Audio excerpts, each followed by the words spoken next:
अच्छा, समझने की कोशिश करनी है टॉपिक को, हम जो टॉपिक करने जा रहे हैं। अगर आपने पहले कुछ टॉपिक्स पढ़े हैं, सुने हैं, जैसे कि नर्वस सिस्टम के रेलिवेंट जितने भी टॉपिक हैं, जिसमें न्यूरॉन्स है, नर्व फाइबर्स का तज़किरा है, अगर वो लेक्चर आपने सुने हैं तो इस लेक्चर की आपको ज़्यादा समझ आएगी।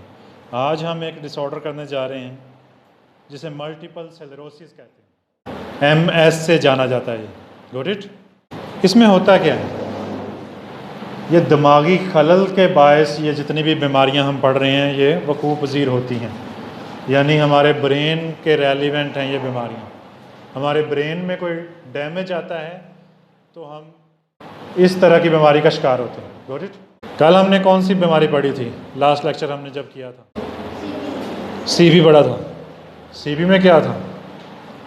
CP की अलामात जो है ना वो इसमें भी रिपीट होंगी। उसमें भी ब्रेन डैमेज था। आपको पता है हमारे ब्रेन और स्पाइनल कॉर्ड ये मिलके क्या बनाते हैं? क्या बनाते हैं? ब्रेन और स्पाइनल कॉर्ड मिलके क्या बनाते हैं? सेंट्रल नर्वस सिस्टम बनाते हैं। क्या बनाते हैं? Central nervous system. अल्लाह हाफिज़। अब इस सेंट्रल नर्वस सिस्टम का बेसिक यूनिट है न्यूरॉन। और मल्टीपल स्क्लेरोसिस एक ऐसी बीमारी है जिसमें न्यूरॉन के एक स्ट्रक्चर माइलिन शीट के डैमेज होने पे कुछ अलामात आती हैं। यानी कि सेंट्रल नर्वस सिस्टम का बेसिक यूनिट कौन है? न्यूरॉन। और न्यूरॉन का स्ट्रक्चर हमने मॉर्फोलॉजी ऑफ न्यूरॉन के नाम से लेक्चर भी मौजूद है, तो उसमें हमने देखा था कि न्यूरॉन का एक स्ट्रक्चर होता है एक्सॉन। एक्सॉन के ऊपर होती है एक बारीक झिल्ली जो एक्सॉन का तहफ़्फ़ुज़ करती है, जिसे माइलिन शीट के नाम से जाना जाता है। इस बीमारी की बेसिक रीज़न माइलिन शीट का डैमेज होना है। Got it? यहाँ तक समझ आया? कोई क्वेश्चन है तो पूछ लें। आपको पता चला माइलिन शीट क्या होती है? नहीं पता? न्यूरॉन का लेक्चर सुना है आपने? अगर सुना है तो फिर आपको ज़्यादा समझ आएगी। बानो, आपको जो नहीं समझ आ रही पूछ लेना है, मैं बताऊंगा। Each nerve fibre in the brain and spinal cord is surrounded by a layer of protein called myelin.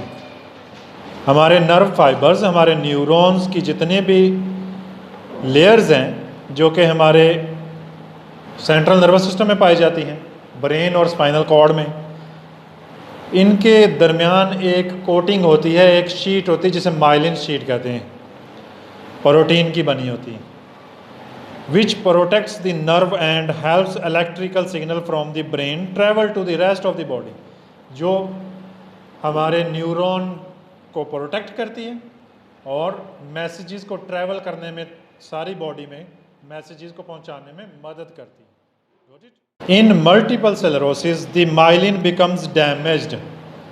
Multiple sclerosis एक ऐसी बीमारी है जिसमें माइलिन शीट डैमेज हो जाती है। हमारा नर्व फाइबर हमारे स्पाइनल कॉर्ड के और ब्रेन के न्यूरॉन्स के जो एक्सॉन हैं उनके ऊपर जो माइलिन शीट है, जो माइलिनेशन है प्रोटीन की, वो डैमेज होगी। अब क्या होगा? अब एक बीमारी हो जाएगी जिसे मल्टीपल स्क्लेरोसिस कहते हैं। ऐसी बीमारी हो जाएगी। इस बीमारी की रीज़न क्या हुई? वो जो मैसेजेस पूरी बॉडी में कन्वे होने थे, सेंड होने थे, उनमें डिसरप्शन आ जाएगी, इंटरफेरेंस आ जाएगी। ठीक हो गई? वो पूरी तरह से मैसेज नहीं जाएगा। फॉर एग्जांपल, आपके ब्रेन ने ऑर्डर किया है आपकी लेग्स को कि चलें या खड़े हो जाएं या बैठ जाएं। जब वो ऑर्डर जाएगा वो किसके थ्रू जाएगा? वो न्यूरॉन्स के थ्रू जाएगा ना। तो न्यूरॉन्स के थ्रू जब मैसेज जाएगा तो एक्सॉन से भी गुजरेगा। एक्सॉन के ऊपर जो माइलिनेशन है वो डैमेज हुई है, तो ऐसे में मैसेज या तो पूरा जाएगा नहीं या उसमें मुदाखलत आ जाएगी। ठीक है? इसके बायस फिर आपका बैलेंस नहीं होगा, आप खड़े नहीं हो पाएंगे, आपकी मूवमेंट इफेक्ट हो जाएगी। देखिए कितनी सिम्टम्स आ सकती हैं। जितना डैमेज होगा उतने ही ज़्यादा सिम्टम्स होंगी, प्रॉब्लमेटिक कंडीशंस होंगी। अगर नहीं समझ आया तो पूछना है। Damage to myelin causes interference in the communication between brain and spinal cord and other areas of the body. ज़ाहिर है कि जब ये डैमेज हो जाएगी माइलिनेशन, तो फिर ब्रेन और स्पाइनल कॉर्ड के जितने भी अफ़आल हैं उनमें मसला आएगा, उसमें गड़बड़ आएगी। ठीक हो गया। और इससे जुड़े बॉडी के जितने भी एरियाज वो कंट्रोल करते हैं, इज़्तिरारी और गैर इरादी अफ़आल भी, अरादी अफ़आल भी, तो उनमें भी प्रॉब्लम आ जाएगा। Multiple sclerosis affects nerves in the brain and spinal cord causing a wide range of symptoms including problems with muscle movements. हमारे दिमाग और स्पाइनल कॉर्ड को इफ़ेक्ट कर देता है मल्टीपल स्क्लेरोसिस, जिसके बायस मुख्तलिफ अलामात वकू पज़ीर होना शुरू हो जाती हैं, जिसमें मसल मूवमेंट्स हैं कि हमारे असाब जो हैं उनकी मूवमेंट में प्रॉब्लम आता है। इसके बाद है बैलेंस एंड विजन। जैसे मैंने पहले आपको बताया कि इंसान बैलेंस नहीं कर पाता और उसकी आई साइट पर भी इफ़ेक्ट पड़ता है, विजुअली प्रॉब्लम्स भी आती हैं, जिसे हम लॉस ऑफ विजन कह देते हैं। यूजुअली ओनली इन वन आई। इसमें बेनाई में जो प्रॉब्लम आता है वो आमतौर पे एक आंख में आता है ज़्यादातर। Got it. इसके बाद एक सिम्टम होती है जिसे स्पेस्टिसिटी कहते हैं, मसल स्टिफनेस। इसमें असाब अकड़ जाते हैं, that can lead to uncontrolled muscle movements, जिसके बायस मसल्स अनकंट्रोलेबल मूवमेंट्स करते हैं, जिसे हम शेकिंग भी कहते हैं, ट्रैवलिंग भी कहते हैं। Got it. इसके बाद जो सिम्टम है वो है ataxia, difficulties with balance and coordination. इसमें इंसान बैलेंस नहीं कर पाता, जैसे बैठने में बैलेंस होता है, जैसे खड़े होने में बैलेंस होता है, वो लड़खड़ाता है, वो गिर जाता है, वो बैलेंस नहीं कर पाता, अपने आप को तवाज़ुन की हालत में नहीं रख सकता। Got it. इसके बाद जो सिम्टम है वो है फटीग, आसानी से थक जाता है, feeling very tired during the day, दिन के औकात में ज़्यादातर थका रहता है। Multiple sclerosis is an autoimmune disease which happens when the immune system attacks healthy cells in the body by mistake. अच्छा, हमारे जिस्म में एक निज़ाम है जिसे हम इम्यून सिस्टम कहते हैं, कुव्वत मुदाफ़ियत का एक निज़ाम है, हमारी इम्यूनिटी है। ठीक हो गया। तो उसने करना क्या होता है, हमारे इम्यून सिस्टम ने हमारी बॉडी में मौजूद जितने भी अनहेल्दी टिश्यूज़ हैं, जितने भी बीमारी पैदा करने वाले जरसूमे हैं, उनको मारना होता है। ठीक है। होता क्या है, वो गलती से हेल्दी टिश्यूज़ को डैमेज करना शुरू कर देता। हमारा ही मैकेनिज़्म, हमारा ही इम्यून सिस्टम जो हमारी बॉडी को बचाने के लिए है। किससे बचाने के लिए? तरह तरह के वायरसेस से। वो करता क्या है, वो हेल्दी चीज़ों को मारना शुरू कर देता है, हेल्दी टिश्यूज़ को मारना शुरू कर देता है। वो चीज़ें, वो जरासीम जो हेल्दी हैं, जो फ्रेंडली हैं, जिन्होंने हमारी बॉडी को प्रोटेक्शन देनी होती है, उनको ये तबाह करना शुरू कर देता। Multiple sclerosis affects women more than man. ये ख़वातीन में ज़्यादा पाया जाता है, ये मुतासर करता है ज़्यादातर ख़वातीन को आदमियों की निस्बत। It often begins between the ages of 20 and 40। ये 20 से 40 साल की उम्र के दरमियान में ज़्यादा देखने को मिला है। Usually the disease is mild. आमतौर पे इस डिज़ीज़ की जो शिद्दत है वो कम शदीद होती है। But some people lose the ability to write, speak और वॉक। लेकिन कुछ लोगों में ये मर्ज़ जब शिद्दत अख्तियार करता है तो वो लिख नहीं सकते, वो बोल नहीं सकते, इवन वो चल भी नहीं सकते। अब हम देखेंगे इसके science and symptoms. Number 1, vision problems. The most common early signs of multiple sclerosis are vision problems. दिखाई देना बंद हो जाता है या कम दिखाई देता है, जिसे कहते हैं क्लिनिकली कॉल्ड ऑप्टिक न्यूरिटिस। ये बीमारी का नाम है या अलामत का नाम है, इसे कहते हैं ऑप्टिक न्यूरिटिस। इसमें होता क्या है, inflammation affects the optic nerve and disrupts a person central vision. इसमें आँख के नर्व्स जो हैं, ऑप्टिक नर्व्स, उनमें स्वेलिंग हो जाती है, वो सूज जाते हैं, जिसकी बिना पे इंसान सही से चीज़ों को देख नहीं पाता। This can lead to blurred vision. धुंधला दिखाई देता है इसकी वजह से। In one or both eyes, ज़्यादातर एक आंख से धुंधला दिखाई देता है, और कभी ऐसा भी होता है कि दोनों आंखों से धुंधला दिखाई देता है। इसे डबल विजन भी कहते हैं, डिप्लोपिया भी कहते हैं इसे। और लॉस ऑफ कंट्रास्ट और विविड कलर्स, इसमें इंसान रंगों की तमीज़ नहीं कर पाता, उसे मुबहिम चीज़ें दिखाई देती हैं, वो गैर वाज़ेह चीज़ें दिखाई देती हैं, वो वाज़ेह तौर पे देख नहीं सकता। इसके बाद जो साइन एंड सिम्टम्स हैं वो हैं टिंगलिंग एंड नमनेस। टिंगलिंग कहते हैं बेचैनी को, बेचैन हो जाना। Because multiple sclerosis affects nerves in the brain, क्योंकि मल्टीपल स्क्लेरोसिस इंसान के दिमागी टिश्यूज़ को डैमेज करता है, माइलिनेशन को, एक्सोन की, एंड स्पाइनल कॉर्ड, और फर्द के स्पाइनल कॉर्ड को भी डैमेज करता है, क्योंकि स्पाइनल कॉर्ड में भी न्यूरॉन्स हैं। The body's message centre, spinal cord हमारे बॉडी का मैसी सेंटर होता है।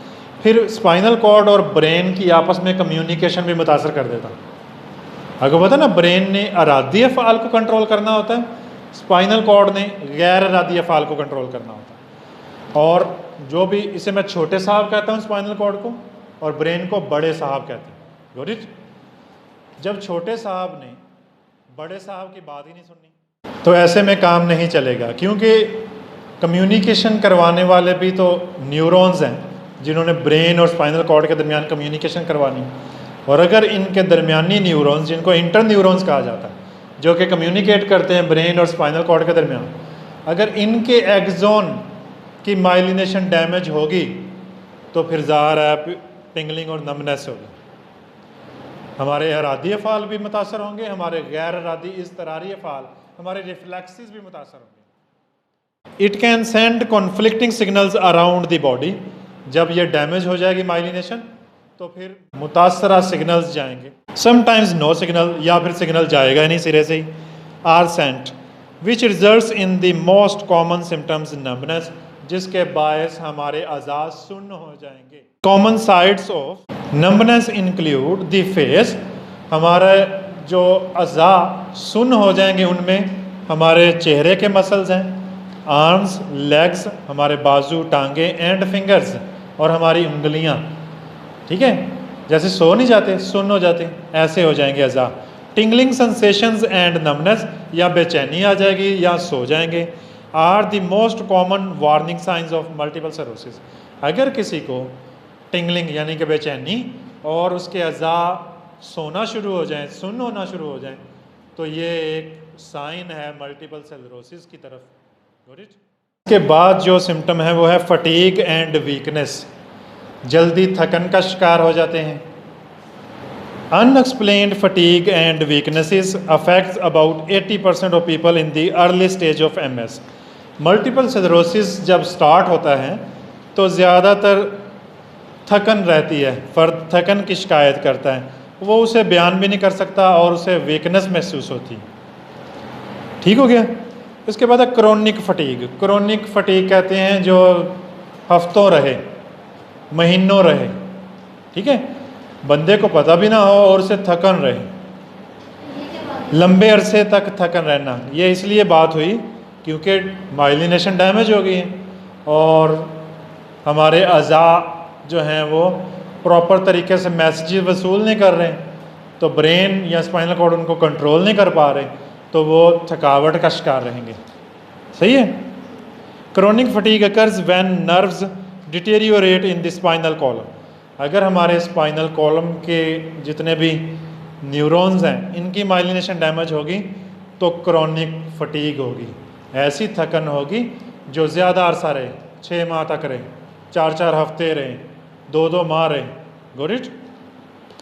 द फटीग अपीयर्स सडनली, ऐसी थकन जल्दी से, अचानक से आ जाती है। And loss for weeks before improving, हफ्तों रहती है। अचानक से इंसान थका मांदा रहता है और हफ्तों ऐसी कैफियत रहती है जब तक कि वो इम्प्रूव ना हो जाए। Got it? एट फर्स्ट, पहले क्या होता है? The weakness is most noticeable in the legs.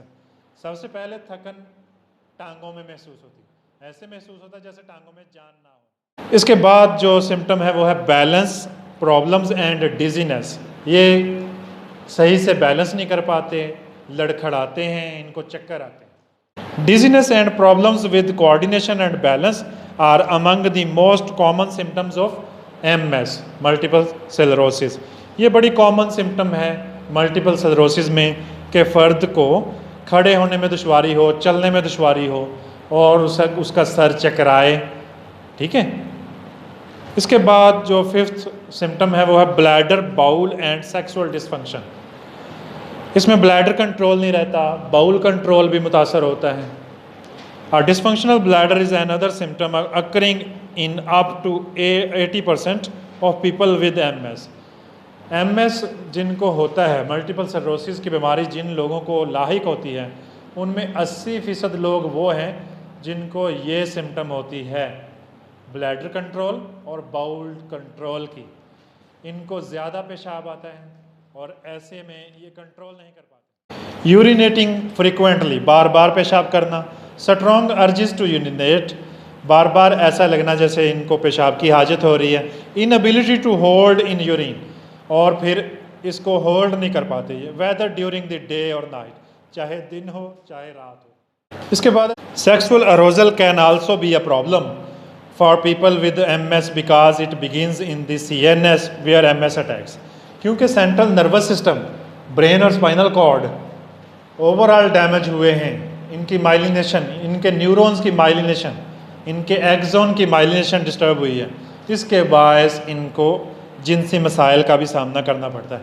इसके बाद जो सिम्टम है वो है कोग्निटिव प्रॉब्लम्स। ये कोग्निशन के रेलिवेंट हैं। इसमें मेमोरी प्रॉब्लम्स आती हैं, याददाश्त का इशू आता है, लैंग्वेज प्रॉब्लम्स आती हैं, ज़ुबानदानी का इशू आता है, डिफ़िकल्टी स्टेइंग ऑर्गेनाइज्ड एट्सेट्रा। याददाश्त में प्रॉब्लम आती है, बोलने में प्रॉब्लम आती है और अपने आप को एक सिस्टमेटिक ऑर्गेनाइज्ड वे में तरतीब से रखने में प्रॉब्लम आती है। ठीक है।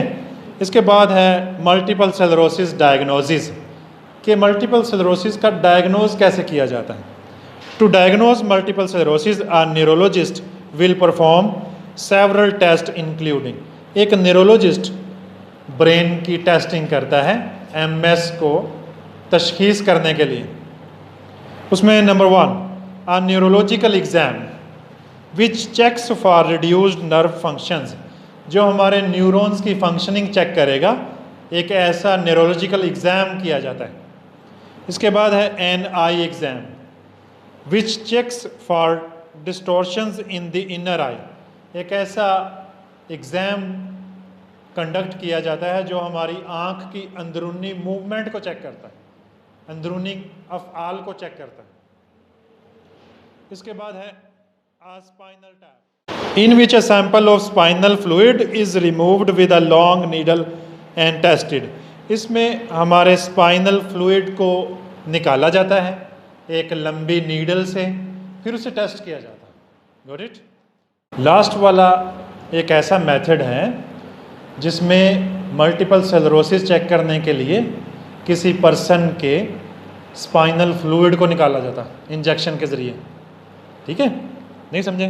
हमारी रीढ़ की हड्डी के अंदर पानी है, उसको नीडल से निकाला जाता है, फिर उसे लेबॉर्ट्री में टेस्ट किया जाता है, पता चल जाता है कि इसे मल्टीपल स्क्लेरोसिस है या नहीं। इसके बाद हम मल्टीपल स्क्लेरोसिस की काजेज़ को देखेंगे। The cause of multiple sclerosis is unknown, आमतौर पे यही कहा जाता है कि इसकी एग्जैक्ट रीज़न का अभी तक नहीं पता चला। हाँ, ये कहा जाता है कि ये ऑटो इम्यून डिसऑर्डर है, एक ऐसा डिजीज़ है जो ऑटो इम्यून है, अपने ही फौजियों को कत्ल करना शुरू कर देते हैं। हमारा अपना ही इम्यून सिस्टम हमारे अपने ही हेल्दी टिश्यूज़ को किल करना शुरू कर देता है। ठीक है।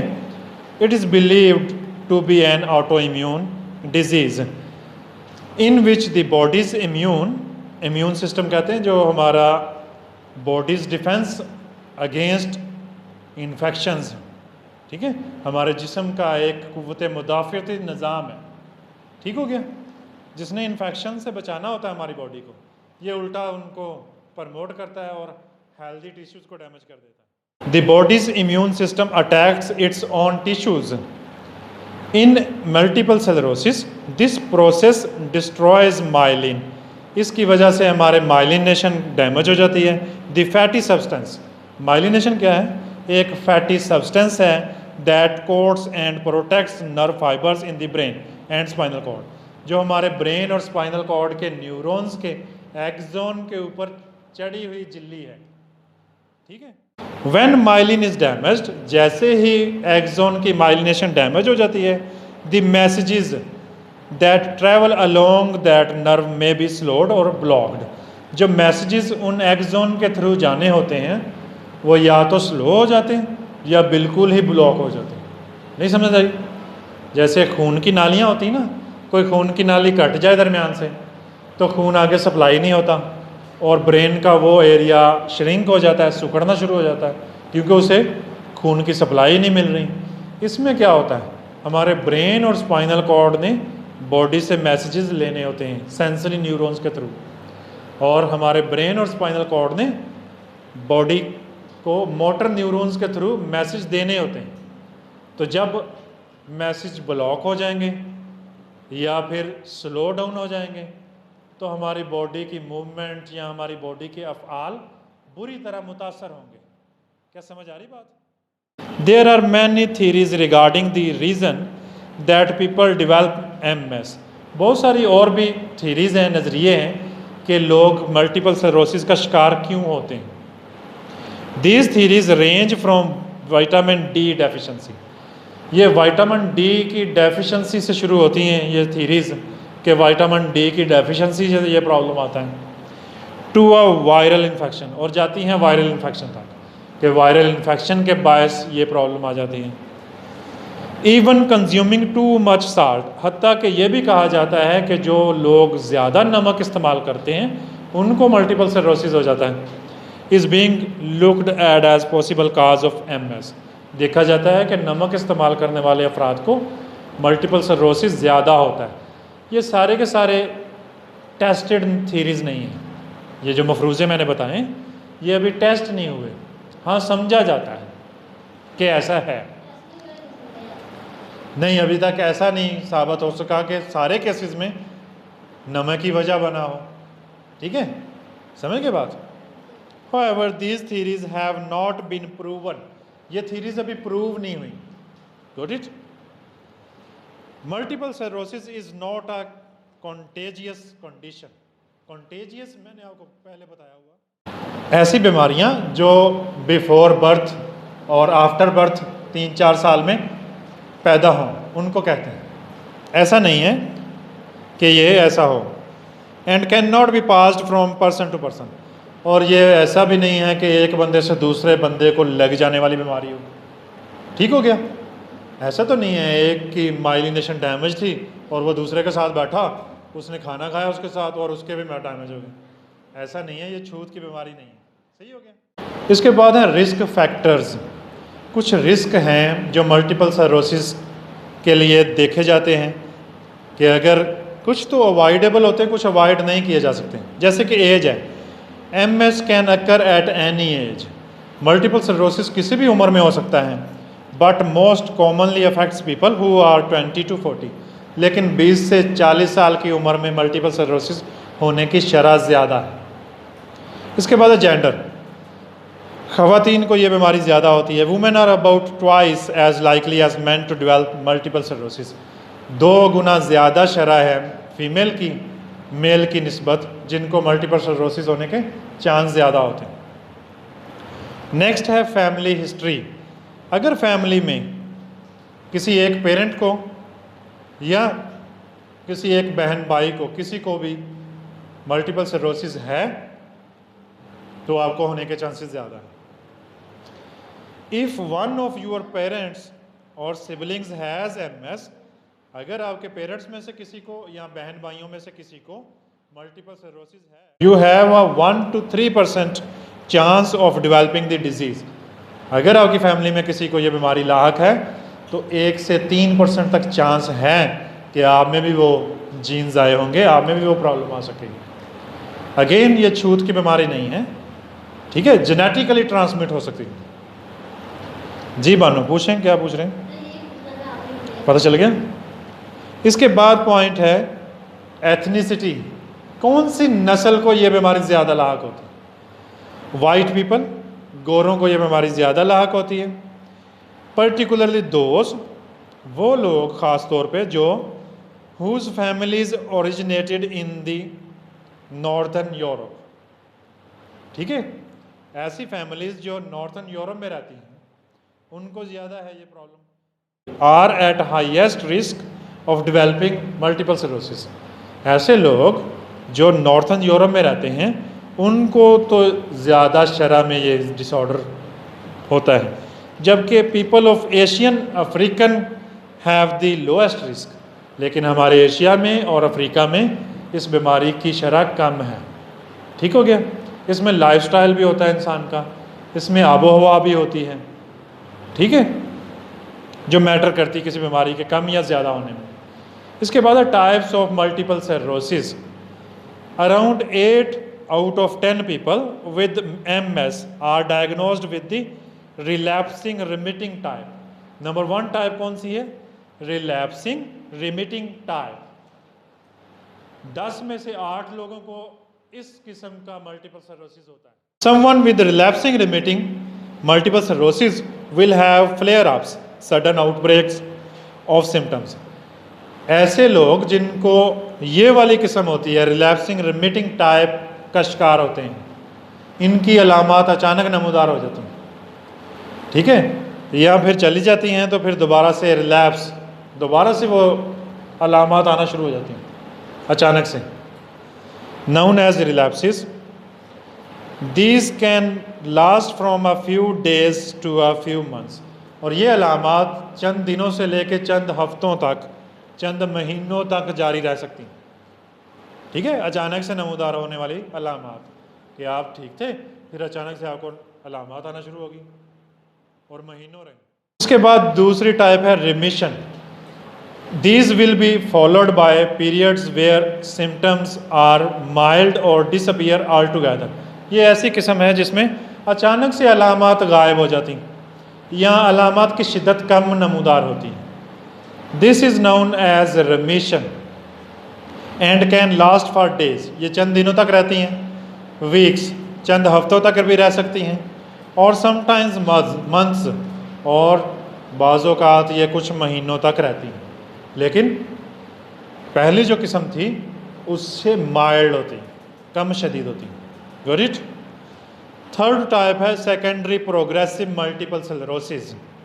यूजुअली आफ्टर अराउंड 15 ईयर्स, आमतौर पे 15 साल के बाद, around half of people with relapsing remitting MS will go on to develop secondary progressive multiple sclerosis. ऐसे लोग जिनको रिलैप्सिंग रिमिटिंग MS होता है 15 साल के बाद उनका सेकेंडरी प्रोग्रेसिव मल्टीपल स्क्लेरोसिस में कन्वर्ट हो जाती है अलामात, यानी उनको पहली किस्म का मल्टीपल स्क्लेरोसिस आया था, कुछ मारा, और फिर 15 साल गुजर गए, ठीक है, उसके बाद फिर अलामात आना शुरू हुई, तो उनको डायग्नोज करेंगे सेकेंडरी प्रोग्रेसिव मल्टीपल स्क्लेरोसिस में।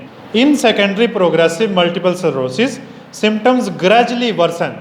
इसमें आहिस्ता आहिस्ता अलामात बढ़ती हैं, बदतर होती हैं वक्त के साथ साथ, over time. Some people may still have relapses. कुछ लोग ऐसे होते हैं जिनको कभी अलामात हट जाती हैं और कभी आना शुरू हो जाती हैं, but without full recovery from symptoms. कुछ लोगों को पूरी तरह से रिकवर हो जाते हैं, ठीक हो जाता है, और फिर अचानक से अलामात आना शुरू हो जाते हैं। लेकिन इस किस्म में ऐसा होता है कि पूरी तरह से रिकवरी नहीं हुई होती और रिलैप्सिस यानी कि दोबारा से अलामात आ रही होती या कुछ अलामात आ रही होती। उसके बाद है primary progressive multiple sclerosis. The least common form of MS is primary progressive multiple sclerosis. ये शाज़ो नादर ही होता है, ये कम देखने को मिलता है मल्टीपल स्क्लेरोसिस। इसमें क्या होता है, in this type symptoms gradually get worsen over time and there are no periods of remission. इसमें आहिस्ता आहिस्ता अलामात ज़्यादा बदतर होती हैं लेकिन रिमिशन नहीं है, दोबारा से नमूदार नहीं होती। एक दफ़ा आ गई, कुछ हफ्तों चली, या तो सारी ज़िंदगी चलती रहेंगी। ये नहीं है कि रिकवर हो गए और दोबारा आना शुरू हो। Got it. ये शाज़ नादर देखने में आया। That's it. कोई क्वेश्चन है तो पूछ लें।